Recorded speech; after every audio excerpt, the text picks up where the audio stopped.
Ukozama kodwa brother inipha mhlambe ukuxhumana nabo private ngaphambi kokuthi uye kwi public laba usuke uJesu ekuthume kubona. Lalelande abantu ngiyaphinda ukuthi ngithi the Lord Jesus is not a respecter of men. I mean uzakhuluma ngendaba yalabo abaphakamisa insimbi ke next time. Okay. Abaphakamisa abajimayo. Abajimayo. It's not everybody but abazalwana abajimayo. Lo ngihleli naye uyajima brother yimi ma shothi kusho ukuthi akayi ke ezulwini vele obviously.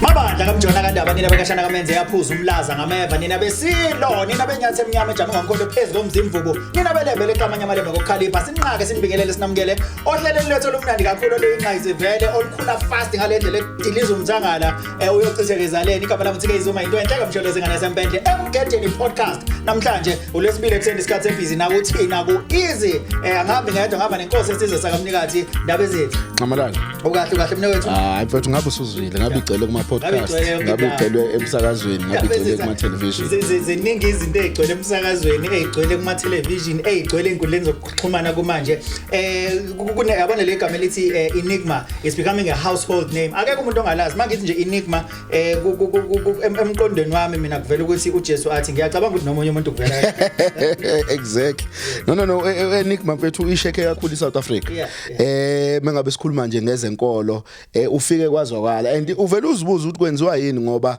baningi abafundisi abakhulumayo bekhuluma ngezenkolo bekhuluma ngoJesu bekhuluma ngoNkulunkulu kodwa kuyena kunalento ukuthi abantu bagcina bemlandela befuna ukumlalela ukuthi uzothini you know bafuna ukulandela wonke ama episode anawo nathi ke sibe nenhlanhla Emgedeni namhlanje ukuthi sithole ithuba lokuthi sibe nayo Enigma sikhulumisane naye ukuze sithole ukuthi uJesu uthini kodwa ke part of izinto ikakhulukazi besine interest kakhulu kuzona thina ukuthi sithole nje clarity kuloko kade circulate kakhulu ku social media indaba okhuluma ngendaba ukuthi abantu abayeke mhlawumbe ukudla treatment akungenzi u50% okudla treatment 50% okunikeza uJesu kodwa ke sifuna ukuthi ke sithole from the horse's mouth ukuthi ngabe kukhona la engalona iqiniso you know ngoba ngenzeka ukuthi mhlambe kusikwe nje lo part engalona iqiniso akuyona into kade yimina kodwa ke sothatha indaba siziphonsa kuyena brother Enigma asinikeze more clarity brother.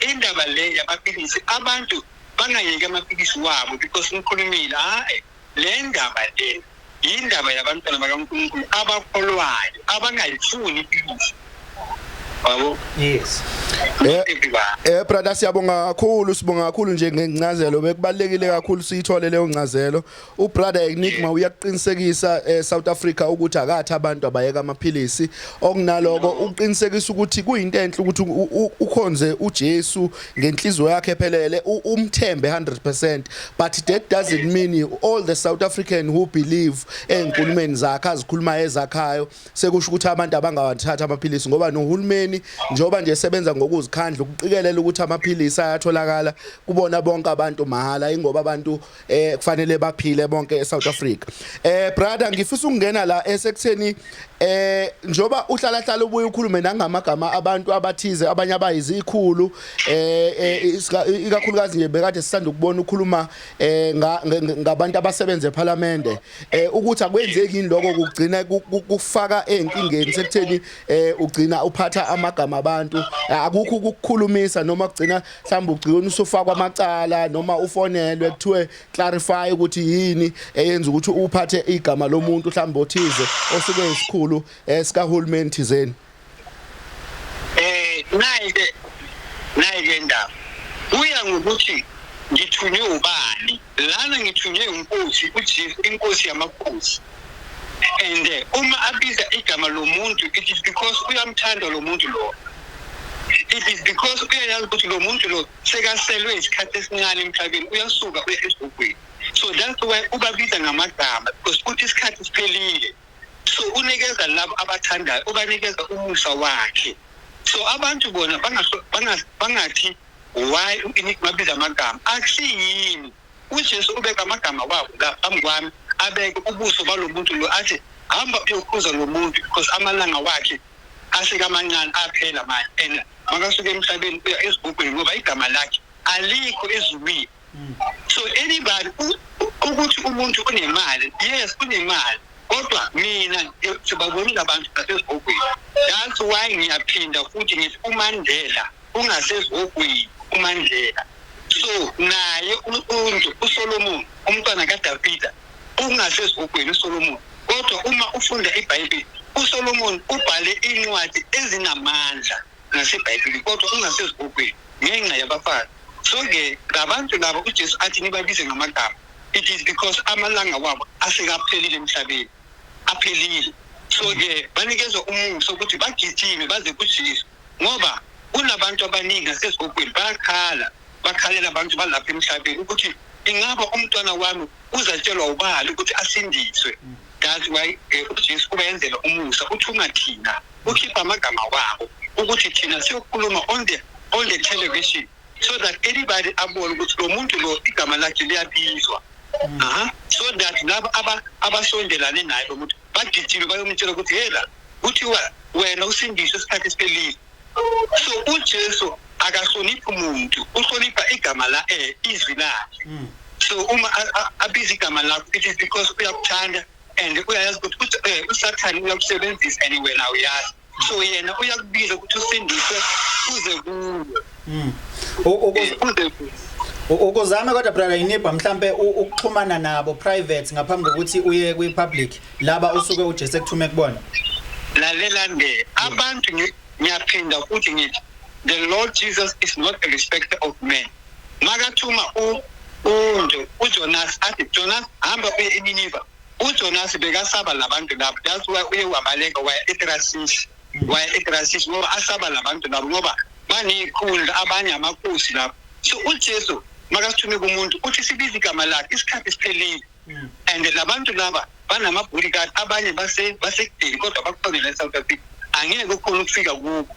So ubiza igama lakhe. Uma mina uJesu ayazi ukuthi kusasa ngiya on the YouTube ngiyothatha ivideo uyabaveza labantu la ukuthi amagama wabo afike ngespeed. So uma wena uthi uzofuna inamba yakhe angeke uyithole. Angeke uhlangane nepresident and ipresident angeke yokulalele.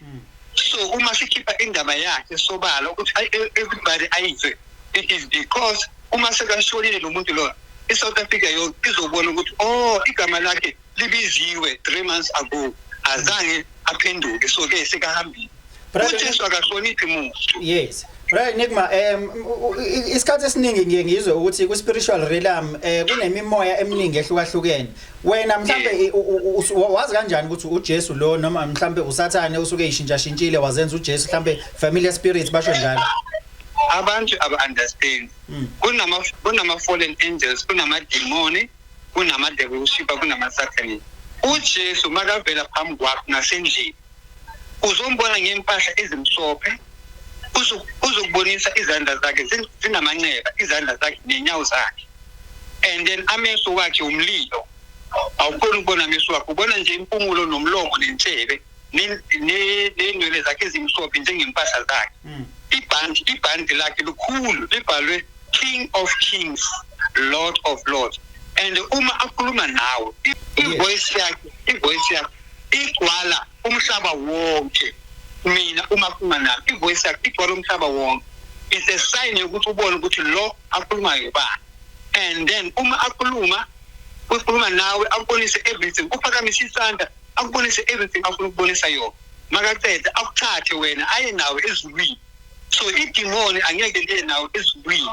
uJesu uya nawe ezulwini akubonise uMaria mama wakhe, akubonise abantwana ababulawe ngeabortion, akubonise abafundisi abaphuma la, abobaba uBhengu nabobaba uNgidi nabanye ngabayazi. Athi this inceku zami.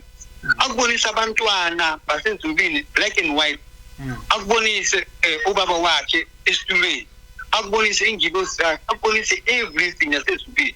Akubonise nokuthi amanzi azophuzwa ezulwini la kuthiwa amanzi okuphila akuphi anjani. Asayina njengedlale. Akubonise ihlahla ezinama fruit. Ukubonisa namahashi, ihashi zasezulwini ziyakhuluma.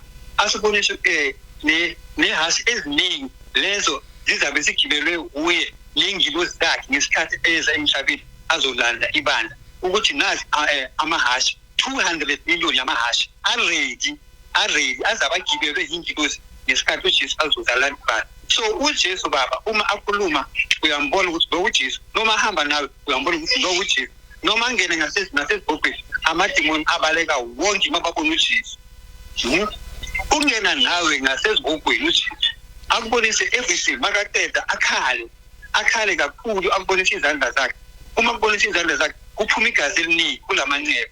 Athi uyabona igazi lapho, athi it is because abazalwane bami baphila impilo yasemhlabeni kodwa ngibatshela ngathi baphile ngobungcwele.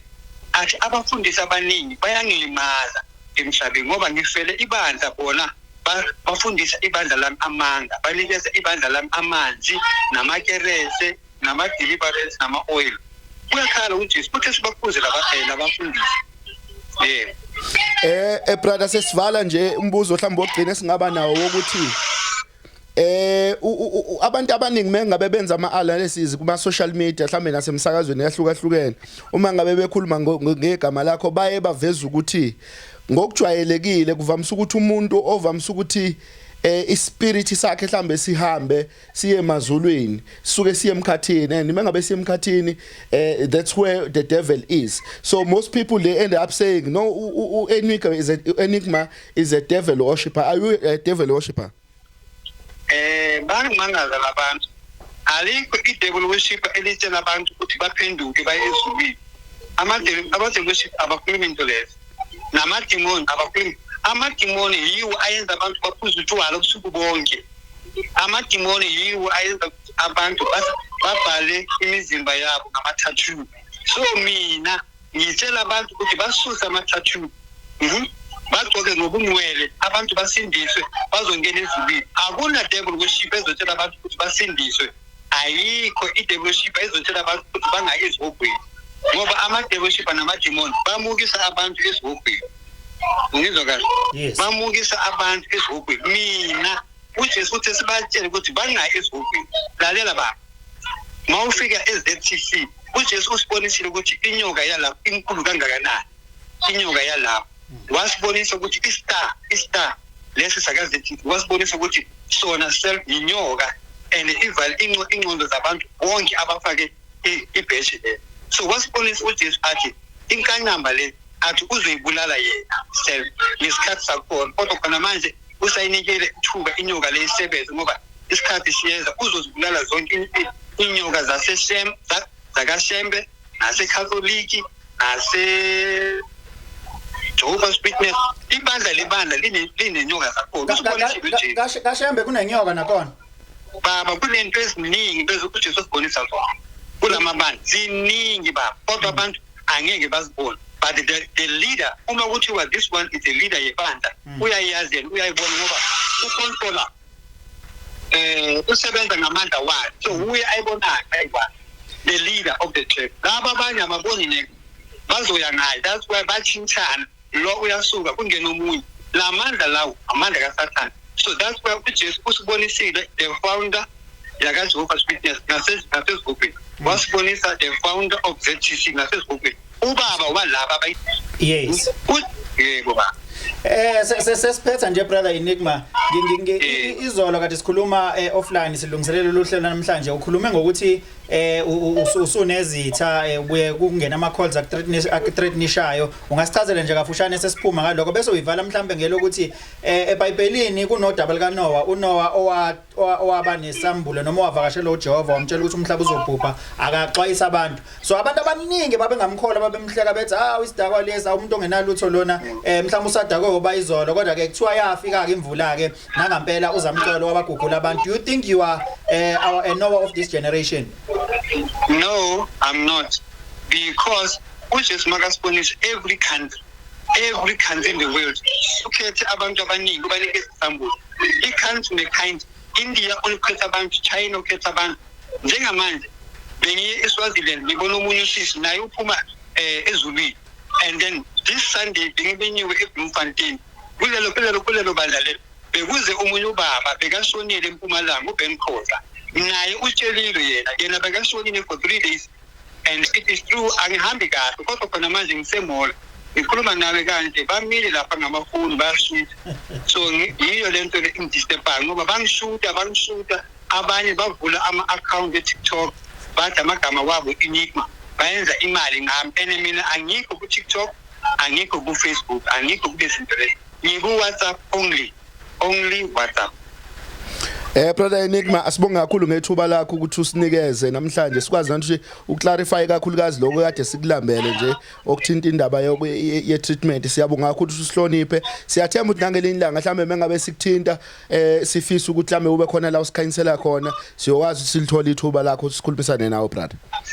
Okay, amen. Uzakhuluma ngendaba yalabo abaphakamisa insimbi ke next time. Okay. Abaphakamisa abajimayo. Abajimayo.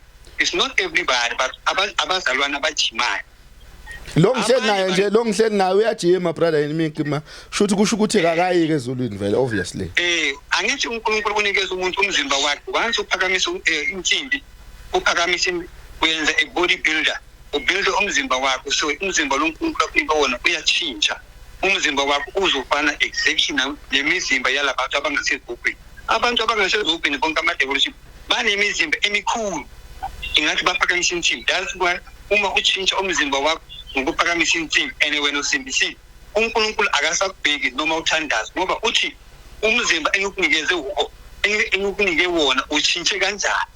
Mina lo ngihleli naye ukundisa mohola brother Enigma lo ngihleli naye.